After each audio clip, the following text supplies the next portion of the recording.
शासकीय जमिनीवरील 2011 पर्यंतची निवासी अतिक्रमणे होणार नियमित. राज्य सरकारचा मोठा निर्णय. मुंबई. राज्यातील गरीब आणि गरजू कुटुंबांना मोठा दिलासा देत राज्य सरकारने शासकीय जमिनींवरील 1 जानेवारी 2011 पर्यंतची निवासी अतिक्रमणे नियमित करण्याचा महत्त्वपूर्ण निर्णय घेतला आहे. मुख्यमंत्री आणि मंत्रिमंडळाच्या 24 मार्च 2026 रोजी झालेल्या बैठकीत या प्रस्तावाला मंजुरी देण्यात आली असून याबाबतचा सुधारित शासन निर्णय महसूल व वन विभागाने प्रसिद्ध केला आहे. निर्णयाची प्रमुख वैशिष्ट्ये. पात्रता केवळ निवासी हेतूने केलेली आणि 1 जानेवारी 2011 किंवा त्यापूर्वीची अतिक्रमणेच नियमित केली जातील. क्षेत्रमर्यादा व शुल्क $500 फूट क्षेत्रापर्यंतची निवासी अतिक्रमणे विनामूल्य नियमित होतील. 500 ते 1500 फूट क्षेत्रासाठी बाजार मूल्याच्या 10% शुल्क आकारले जाईल. 1500 फूटपेक्षा जास्त असलेले अतिक्रमण नियमित केले जाणार नाही, ते निष्कासित केले जाईल. व्यावसायिक वापरासाठी सवलत. घराचा छोटा भाग जर किराणा दुकान, दवाखाना किंवा पिठाची गिरणी यांसारख्या दैनंदिन गरजांसाठी वापरला जात असेल तर तो अपवादात्मक परिस्थितीत घराचाच भाग मानून नियमित केला जाईल.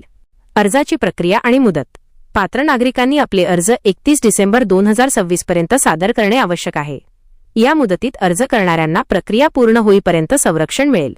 अर्जदारांना रहिवासाचा पुरावा म्हणून मतदार यादीतील नाव, वीज बिल, मालमत्ता कर पावती किंवा उपग्रह छायाचित्र यांपैकी कोणताही शासकीय पुरावा सादर करावा लागेल. महत्त्वाच्या अटी व शर्ती. 1 कुटुंब 1 लाभ. संपूर्ण राज्यात एका कुटुंबाला केवळ एकच अतिक्रमण नियमित करून घेता येईल.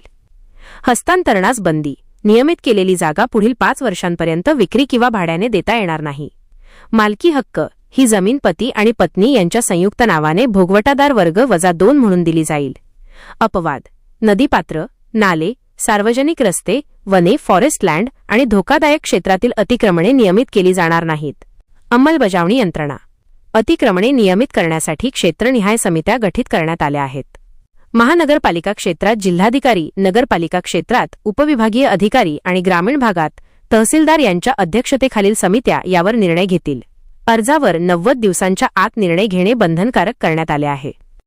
सर्वांसाठी घरे हे धोरण आणि विकसित महाराष्ट्र 2047 अंतर्गत समाजातील शेवटच्या घटकापर्यंत विकास पोहोचवण्यासाठी हा निर्णय घेण्यात आला असल्याचे शासनाने स्पष्ट केले आहे. व्हिडिओमधील शासन निर्णय व परिपत्रक आपणास हवे असेल तर ते आपल्या शासन निर्णय व परिपत्रक या टेलिग्राम चॅनलवर उपलब्ध करून देण्यात आलेले आहे.